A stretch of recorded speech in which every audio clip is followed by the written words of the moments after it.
a small white pill, smooth and cool to the touch, like a polished river stone, with a 3-digit code pressed into it, 714. It was not just a number, it was a secret cipher, a promise and a sentence, understood by an entire generation without a single word, a key to a door behind which the world disappeared. It was not the nervous, hysterical jolt of cocaine, piercing the nostrils of the Studio 54 elite, not a powder for those who wanted to climb to the top of the world on the sheer rock face of ambition, only to crash down from it into the abyss. It was not the thick, lazy haze of marijuana, smoldering slowly in a circle of friends to the sound of guitar riffs, not a fog carrying one away into viscous, philosophical reflections where time lost its shape. It was something else, a one-way ticket out of a reality where anxieties, fears, and social obligations burned away without a trace, turning into weightless ash. It promised not a surge of energy, not a high, but a quiet, warm, almost maternal descent into oblivion, into a velvety void where there was neither past nor future. Quaalude.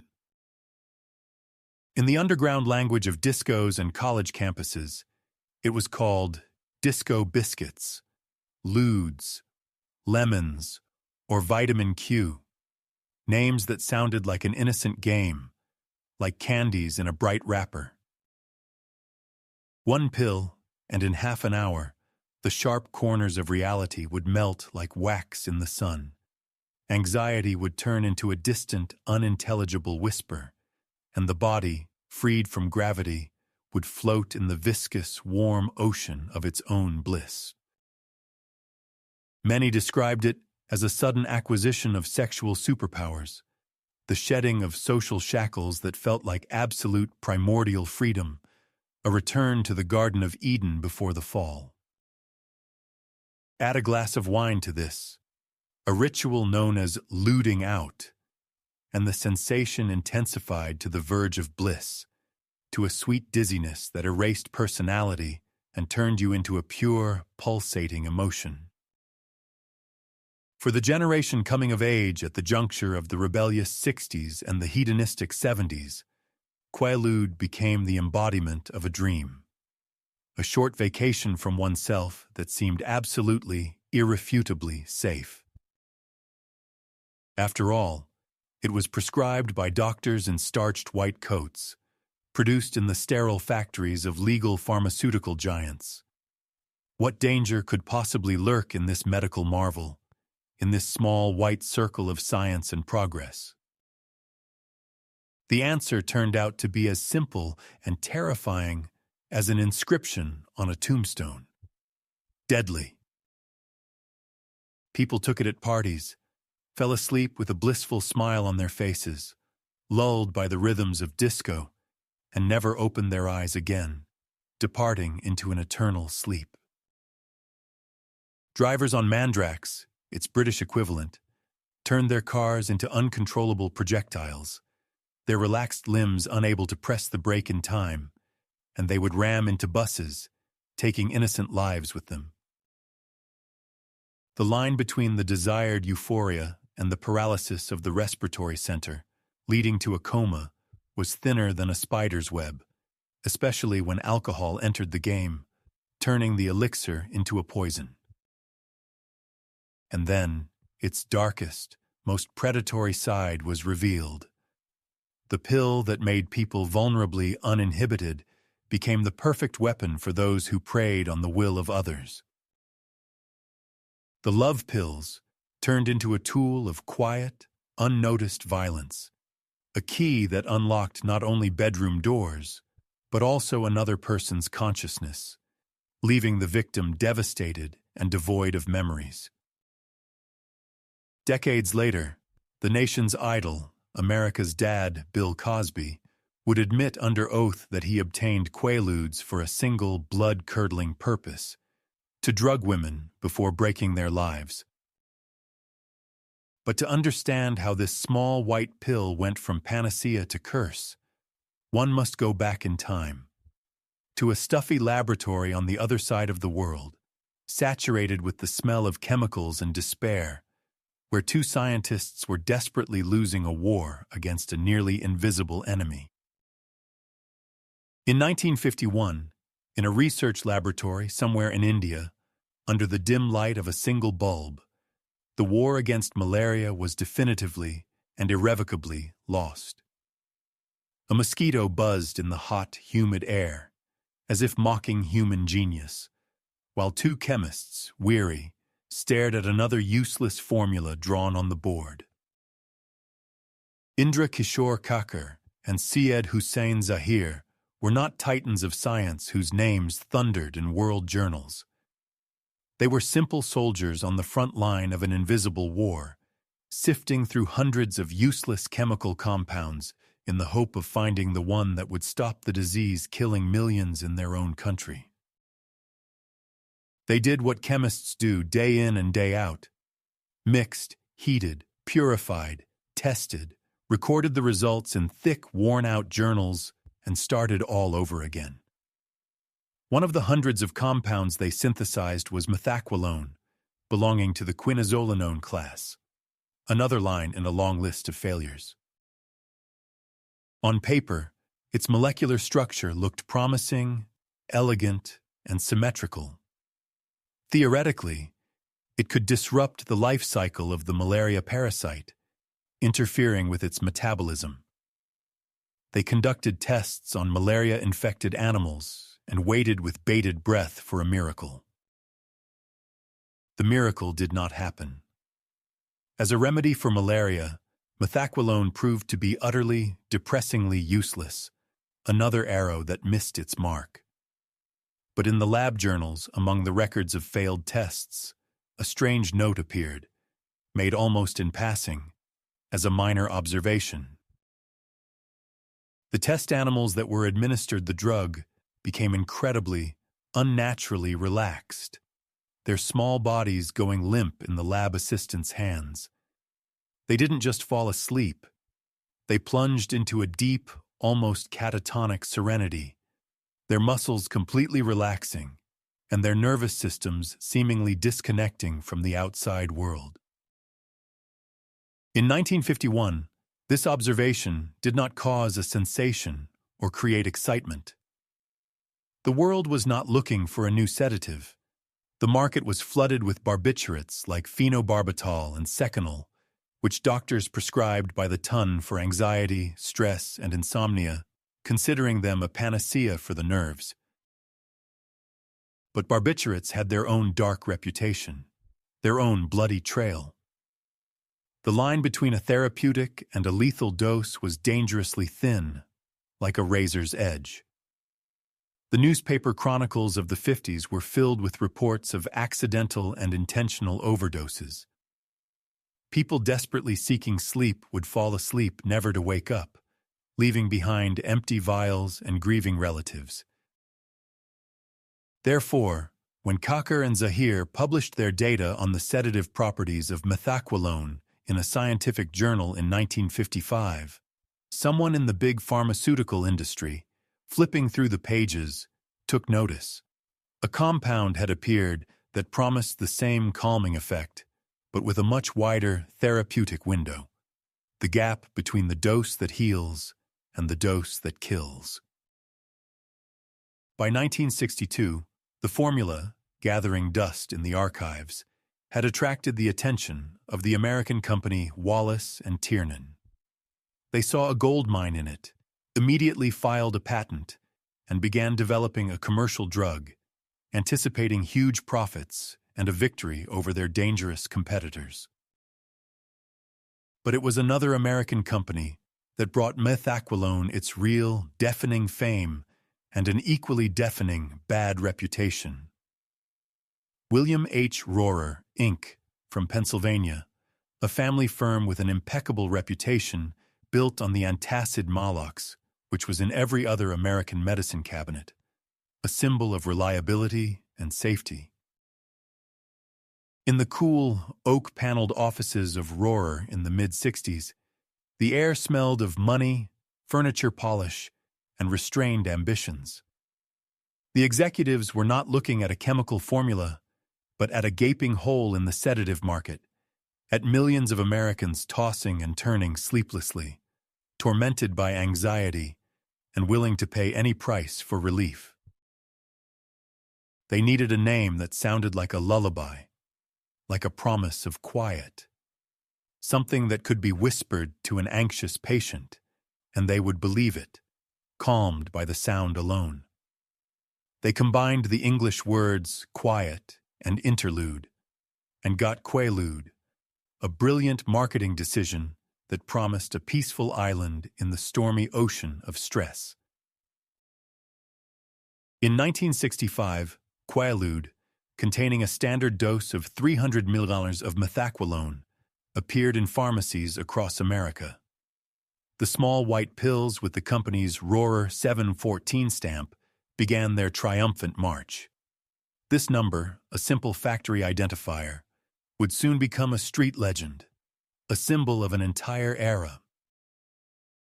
Even when production was transferred to the Lemon Company in 1978, they prudently kept the magic numbers, which had become a brand in themselves, changing only the name to Lemon 714. The code 714 would outlive its creators and become a universal symbol, more famous than any of the companies that produced it. The initial success surpassed all of Rohrer's expectations, even the most daring ones. Doctors were delighted. The drug induced sleep gently, without causing the heavy hangover and cotton head associated with barbiturates. Patients woke up rested, fresh, and grateful. The risk of overdose seemed minimal, almost theoretical. By 1972, Quaalude had become the sixth best-selling sedative in America, surpassing many old and proven competitors. And by 1973, doctors were writing more than 34 million prescriptions for it annually. 34 million. The figure was staggering. This meant that a prescription for Quaalude was in the medicine cabinet of roughly every sixth American family, alongside aspirin and Band-Aids. Doctors didn't just prescribe it often, they prescribed it with enthusiasm, confident that they were offering patients a safe, modern, and elegant solution to their problems. For people with chronic insomnia and debilitating anxiety disorders, it was truly a salvation, a small daily miracle. The drug worked flawlessly, giving them hours of precious peace. But behind the glossy facade of this stunning medical success, its second, shadow, uncontrollable life was already beginning to form. Users who took the pills strictly as prescribed accidentally discovered an astonishing side effect not described in the instructions.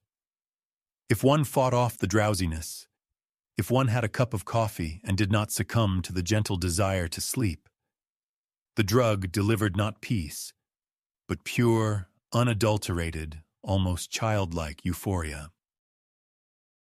The body became pleasantly heavy and relaxed, as if submerged in a warm bath, and all inhibitions, complexes, and social fears simply evaporated, dissolving without a trace. This discovery, made not in laboratories but in bedrooms and at student parties, began to spread like a virus, passed on by word of mouth.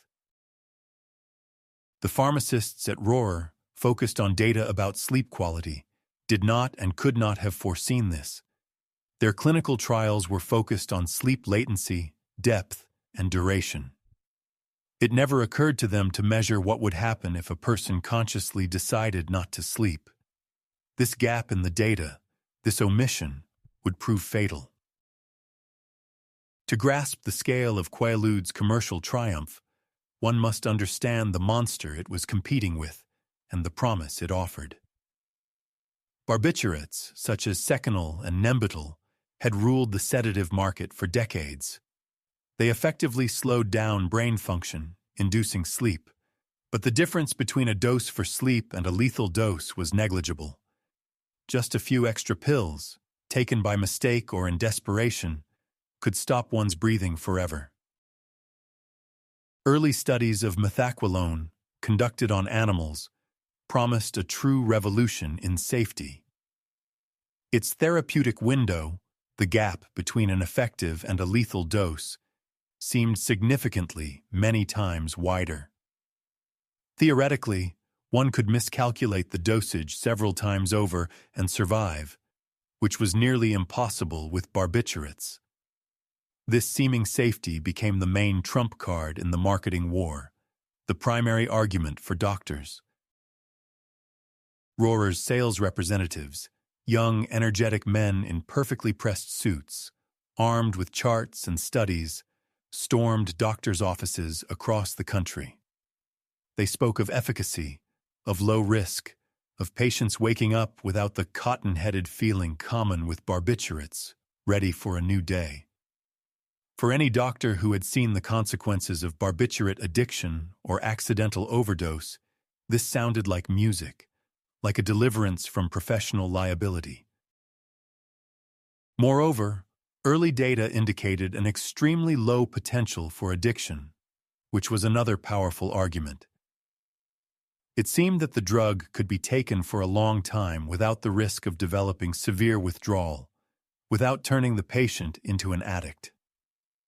Today we know this was a dangerous illusion, a self-deception. Quaalude caused severe physical and psychological dependence, but in the mid-60s, this was not yet obvious. The drug was too new for its long-term, insidious effects to manifest. The British market fell in love with methaqualone even faster and harder than the American one. By 1965, it had become the most prescribed sedative there under the brand name Mandrax. The British version, produced by Roussel Laboratories, also contained an antihistamine component, diphenhydramine, which was supposed to enhance the hypnotic effect and make the drug even safer for recreational use. In practice, this only amplified its euphoric potential and made it even more desirable on the streets. But in 1965, no one was thinking about that. Rohrer's executives counted their growing profits, doctors counted their grateful patients, and patients counted sheep before a sleep that finally came. The business model was as flawless as a Swiss watch. Quaalude, like its respectable sibling Maalox, solved a daily, understandable problem for millions, generating stable and growing revenue. It was the perfect product. Advertising aimed strictly at the medical community painted a picture of the ideal drug for the average American, weary from the stresses of modern life. This wasn't heavy artillery for psychiatric clinics, but a sleeping pill for your neighbor who can't sleep because of thoughts about work and unpaid bills.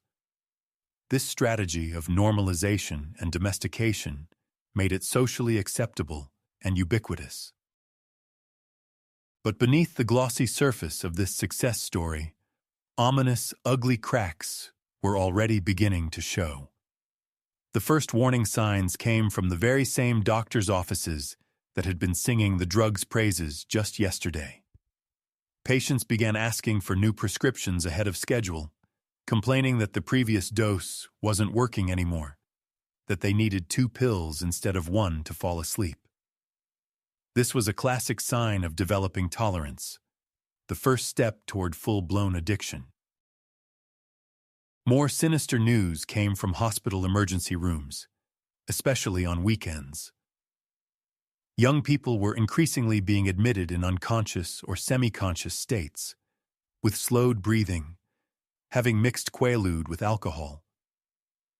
Both substances depress the central nervous system, and together they formed a deadly cocktail capable of stopping respiration.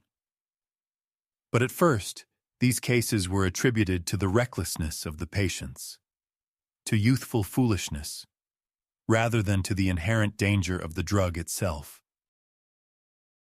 The pharmaceutical industry either didn't see, or didn't want to see, that parallel to the official, respectable market, another, shadow, uncontrolled one was growing. By the end of the 60s, Quaalude began to appear at college parties and bohemian gatherings. The rumor of its magical, euphoric effect, if one stayed awake, was passed on in whispers and turned into an urban legend, a secret knowledge for the chosen few. The tragedy was that Rohrer hadn't created a party drug. They had created too good a medicine for anxiety. Its relaxing, disinhibiting, euphoric, and tactile sensation-enhancing properties turned out to be the ideal set for recreational use. And once this genie was out of the medical bottle, it was impossible to put it back. By 1972, at the very peak of its medical fame and commercial success, Quaalude was already living a double, schizophrenic life. In pharmacies, it was a respectable medicine for the middle class, and in clubs, on campuses, and in the lyrics of rock songs, it was becoming a symbol of an entire era, the drug that defined it, colored it in bright hues, and nearly destroyed it. Sometime in the late 60s, in an anonymous student dorm room or at a Hollywood party, someone discovered the main secret. If you fight the drowsiness from Quaalude, if you drink coffee and force yourself to move, it delivers not oblivion, but euphoria. This knowledge spread like wildfire, passed from person to person. By the early 70s, the drug had an underground reputation that had nothing to do with medicine. The sensations were unique. It wasn't the jolt of cocaine that made the heart race, nor the meditative immersion of marijuana. It was something in between. The body became cottony and relaxed, while the mind became clear but detached, as if observing the world through a layer of warm, transparent water. This unique combination of physical relaxation and mental detachment perfectly aligned with the spirit of the times. The sexual revolution, social experiments, the disco era, all of this created a colossal demand for a drug that would remove inhibitions without completely shutting down consciousness. Clubs turned into temples of hedonism with hypnotic music, strobe lights, and mirror balls, and Quaalude became their main sacrament. It made you want to dance, to touch, to dissolve into the crowd and the rhythm. Either Quaalude was made for disco, or disco was made for Quaalude. They were born for each other. Nicknames multiplied, reflecting its new, illegal role. Disco Biscuits, the most famous and accurate one. Love Pills, for its reputation as a powerful, albeit chemical, aphrodisiac. Vitamin Q, an ironic nod to something vital for a good party. Musicians from David Bowie to Frank Zappa and the Rolling Stones mentioned it in their songs, cementing it as an integral part of the cultural landscape, like a soundtrack of the era. But the main stage for its triumph and subsequent fall was Studio 54. Opened in 1977, this club was not just an establishment, but an entire universe, designed by Steve Rubel and Ian Schrager as the most exclusive, scandalous, and decadent nightclub in the world. They succeeded. Inside reigned a controlled chaos, created to overwhelm the senses, roaring music, blinding lights, dancing celebrities, and drugs that were not just tolerated, but elevated to a cult status, becoming part of the decor. Cocaine was a status symbol, an expensive pleasure for VIP guests in the basement. But Quaalude was the currency of the party, a more democratic and accessible fuel for the dance floor. Steve Rubel himself, according to eyewitness accounts, walked around the club in a jacket with special hidden pockets stuffed with pills stamped 714. He didn't sell them, but handed them out like candy to select guests, saying, Just take half. The owner of the world's trendiest club personally treated guests to a prescription sedative, turning it into an element of hospitality. The atmosphere was saturated with permissiveness to the limit. The club's famous balconies, which overhung the dance floor, were furnished with rubber sofas. Not leather or velvet, rubber. The reason was simple and cynical. Rubber was easier to clean after public sex took place on it, which was routine, part of the show. It was a world without inhibitions, a world of pure impulse, and Quaalude was its main catalyst. The lewding out ritual, a pill washed down with a glass of wine or champagne, became a club classic. The effect kicked in after 20-30 minutes. First, a pleasant warmth spread through the body. Then came a wave of euphoria, painting the world in bright, friendly colors. The music sounded deeper, conversations flowed more easily, and the physical attraction to those around you became almost irresistible, primal. This culture quickly seeped from elite clubs into college campuses, becoming a weekend ritual. Students would pool their money for pills obtained from dealers or through fake prescriptions, gather in dorm rooms, and wait for the glow to set in. This black market soon far exceeded the legal medical one, creating a multi-million-dollar underground industry. Pharmaceutical companies watched in horror as their respectable insomnia medication became a symbol of sexual promiscuity and disco frenzy. The cultural association became irreversible and toxic. At the word Quaalude, people pictured not a pharmacy and an elderly lady with insomnia, but the disco ball-lit dance floor of Studio 54 and half-naked bodies. The drug became a cultural code, and this code proved to be deadly. The first deaths could be written off as tragic carelessness, as the recklessness of youth. Someone took too much. Someone mixed it with barbiturates. Someone got behind the wheel. But by the early 70s, the number of deaths related to methaqualone was growing so rapidly that it no longer looked like an accident. It was an epidemic. The problem with Quaalude was that it created a deceptive illusion of safety. Prescribed by a doctor with a mild, pleasant effect, it seemed manageable and predictable. It was a trap. The therapeutic dose was $300 million. Recreational users, chasing euphoria and fighting growing tolerance, would take $600, $900, or even $1,200 million in an evening. But the real, silent killer was alcohol. Both substances are central nervous system depressants. Separately, the body could handle them.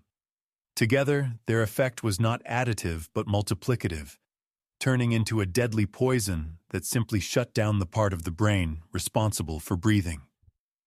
A dose of Quaalude, completely safe on its own, could stop breathing when combined with a couple of glasses of wine. The line between a euphoric high and a coma was invisible, and people crossed it constantly, falling asleep at parties never to wake up again. The phrase, migrating from one police report to another, was frighteningly mundane, and therefore all the more horrifying. Went to sleep and just didn't wake up. Death came quietly, painlessly, under the cover of euphoria. People didn't scream, they didn't convulse. They just lay down to sleep on a couch at a party, smiling in their sleep, and never woke up. They were found in the morning, their bodies still warm, but their breathing had long since stopped, betrayed by their own brains, lulled by chemical bliss. But the mechanism of death was even more horrific and humiliating. Quaalude caused ataxia, a loss of muscle control, making movements clumsy and sweeping. But the most insidious danger was aspiration of vomit. The drug suppressed the gag reflex, the body's defense mechanism. A person could choke on their own vomit in their sleep, unable to even turn their head or cough. They didn't just stop breathing. They drowned in their own vomit without regaining consciousness, in silence and solitude. Hospital emergency rooms turned into battlefields for the lives of young people whose bodies were simply shutting down. Overdoses were just the tip of the iceberg. In 1973 in the UK, a driver on Mandrax, legally prescribed to him for insomnia, crashed into a bus, killing 2 people and injuring 4 others. He took the medicine and became a killer. It became clear that the danger threatened not only the users, but also completely innocent bystanders. A driver on Quaaludes was more dangerous than a drunk one. They were relaxed, calm, and completely confident in their ability to drive, until it was too late. The darkest, most repulsive chapter in the history of Quaalude was its systematic use for sexual assault. The very properties that made it a love pill, the lowering of inhibitions, heightened tactile sensations, compliance, made it an ideal weapon for predators. A victim, having taken the pill voluntarily or had it slipped into their drink, would lose the ability for sound judgment and physical resistance, and sometimes would not even remember what happened the next morning due to drug-induced anterograde amnesia. Quaalude allowed violence to be committed while erasing the memory of it, leaving only a feeling of anxiety and violation. The most high-profile and horrifying example of this remained in the shadows for decades.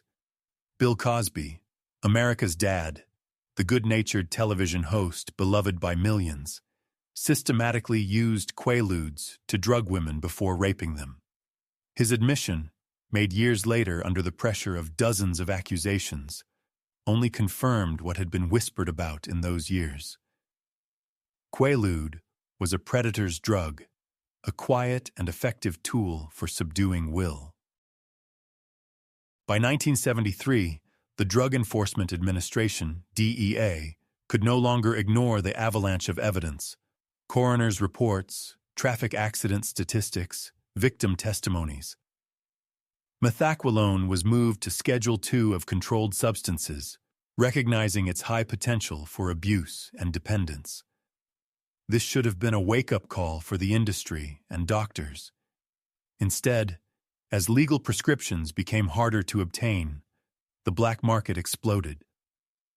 So-called stress clinics appeared, which for $100 in cash would write a prescription for anyone who wanted one, no questions asked.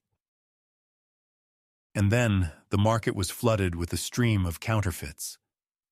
Criminal syndicates in Mexico and Colombia, seeing the immense demand, set up production of fake pills with a counterfeit 700 Martin stamp.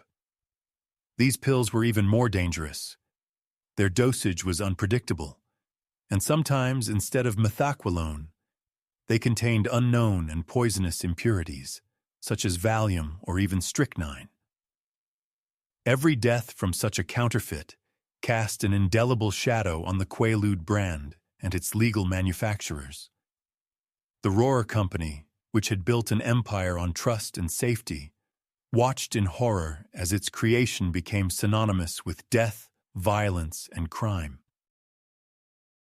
In 1978, John Ekman, the head of William H. Rohrer, Inc., found himself in an impossible, nightmarish situation. On the one hand, Quaalude was still profitable and, importantly, genuinely helped some patients with severe insomnia. On the other, the company was drowning in lawsuits from the families of those who had died from overdoses and people who had become addicted. Rohrer's reputation, carefully built on the safe antacid Malox, was poisoned by toxic associations with disco-fueled stupors, rapes, and deaths. The company's sales representatives, when visiting doctors, were met with open hostility, and the very name Rohrer began to arouse suspicion. Worse still, federal agents from the DEA had launched an investigation, suspecting the company of insufficient control and of abetting the drug's leak onto the black market. The figures were eloquent and unrelenting. Quaaludes accounted for less than 2% of the company's total annual revenue. But, by Ekman's own estimate, it created 98% of all the problems: legal, reputational, managerial, and moral. The ratio was catastrophic. Any sensible businessman in his place would have immediately ceased production. But the decision was not simple. Discontinuing the drug would leave the few patients it genuinely helped without their medication. Moreover, it would not solve the problem of underground labs that would continue to churn out counterfeits with the 714 imprint. But by 1978, patience had run out. Ekman and the board of directors decided enough was enough. The company was on the verge of ruin because of a product that brought in only a small fraction of its profits. They sold the rights to manufacture and sell Quaaludes to a small Pennsylvania company, Lemon. Announcing the deal, John Ekman uttered a phrase that became legendary in the history of the pharmaceutical business. Quaaludes was less than 2% of our sales, but it caused 98% of our headaches. It was a public admission of defeat, a concise explanation, and a stern warning to the entire industry. The Lemon Company naively believed it could rectify the situation, to clean up the drug's reputation. They even attempted a rebranding, releasing the same methaqualone under the new name Mecon, hoping to separate the medical drug from its scandalous street alter ego. They flooded newspapers and police stations with letters, trying to explain the difference between the legal, quality medication and the dangerous street fakes. It was a fight against windmills. The cultural legacy of Quaaludes was too strong, and the 714 imprint was too coveted. Eventually, the rights to the drug ended up with the pharmaceutical giant Pfizer, which, faced with the same depressing math as Rohrer, made the final historic decision. In 1982, the legal production of methaqualone in the United States was completely halted. No respectable company wanted to touch this toxic asset anymore. It seemed like the end of the story, but it was only the beginning of its strangest and most instructive chapter. When the legal production of Quaaludes in the U.S. ceased, everyone expected the problem to disappear on its own. But demand creates supply.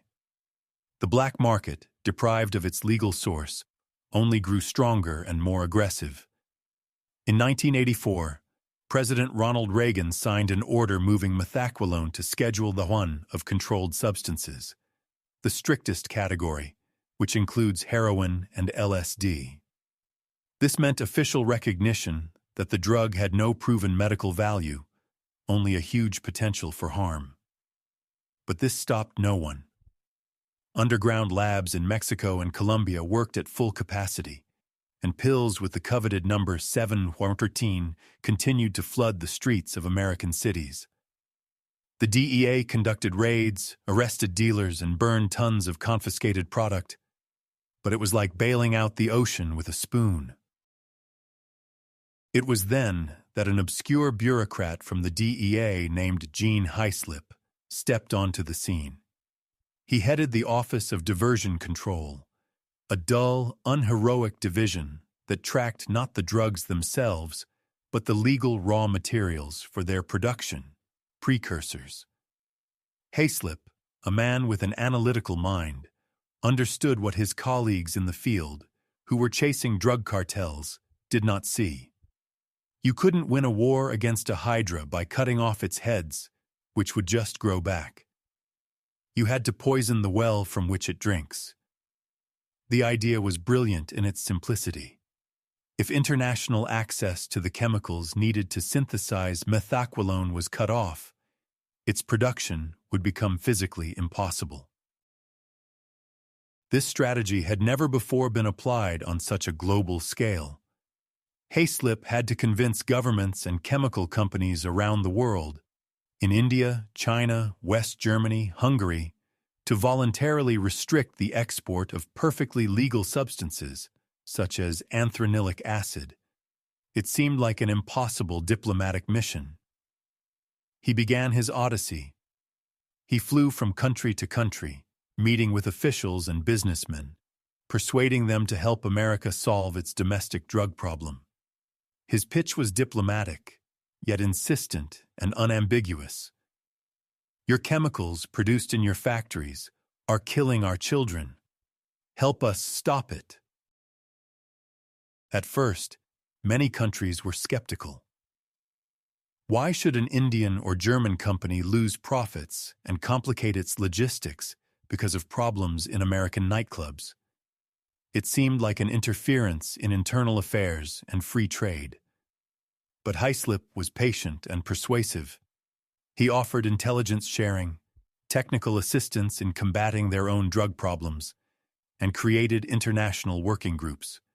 And gradually, country by country, company by company, he began to weave a global web of regulatory control. India introduced export licenses, China implemented monitoring systems, and the Europeans established strict verification of the chemical's end users.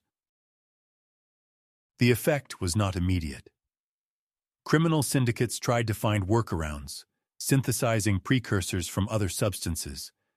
But with each passing month, obtaining the raw materials to produce methaqualone became increasingly difficult and expensive. Profits dwindled, and the risks grew. By the late 80s, the unthinkable began to happen on the streets of American cities. Real Quaaludes became almost impossible to find. Dealers switched to other, more accessible drugs, and users increasingly received regular Valium or other counterfeits disguised as ludes. The market collapsed not because of arrests, but due to economic attrition. In 1990, Gene Hyslop stated in an interview with quiet but firm confidence, "We beat them. We eliminated the problem." And this was no empty boast. By the early 90s, methaqualone had practically vanished from the streets of the USA. It didn't decline. It didn't decrease. It vanished, becoming a myth, a legend from the past.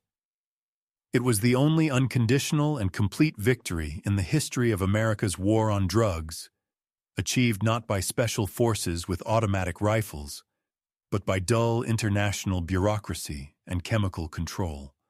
Hyslop proved that sometimes the most effective way to fight a dragon is not with a sword, but by starving it of its food.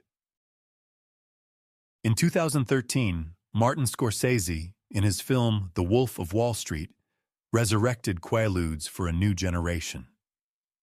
The legendary scene where Leonardo DiCaprio's character, after taking expired pills, loses all control of his body and agonizingly tries to crawl to his car, became the first introduction to this mythical drug for many young viewers. The film turned Quaaludes into a nostalgic artifact, a funny and shocking symbol of the insane and hedonistic 80s. But this was only part of the truth. While in the US the drug became a legend, in South Africa it remained a harsh, brutal reality, where it was smoked, mixed with marijuana, and continued to destroy entire communities, turning people into zombies. The cultural memory of Quaaludes has proven to be surprisingly resilient and dangerously selective. It contains a nostalgia that romanticizes the euphoria, freedom, and disco parties, but remains silent about the deaths, overdoses, rapes, and broken lives. We remember the fun and glamour, but forget the price. And this selective amnesia is the main reason why pharmaceutical crises repeat themselves over and over with a frightening cyclicality. The story of Quaaludes was not just the story of one drug. It was a dress rehearsal, a practice run for a far more terrible and large-scale play, which premiered in 1995 under the name OxyContin. The parallels are frightening and irrefutable. Purdue Pharma, the manufacturer of OxyContin, just like Rohrer 30 years before them, promoted its drug as a safer, revolutionary alternative to existing opioids. They just as aggressively, with the help of an army of sales representatives and commissioned studies, convinced doctors of its extremely low potential for addiction. And just as with Quaaludes, this turned out to be either a catastrophic mistake or a cynical, calculated lie. The result was the opioid crisis, which claimed hundreds of thousands of lives and destroyed millions. But there is one key, fundamental difference. Rohrer, realizing that the monster they had created was causing 98% of the problems for 2% of the revenue, found the strength and business acumen to walk away, to cease production. Purdue Pharma, however, fought to the very end for its multi-billion-dollar market, even as the country was drowning in overdoses, blaming the addicts themselves for everything and not their product.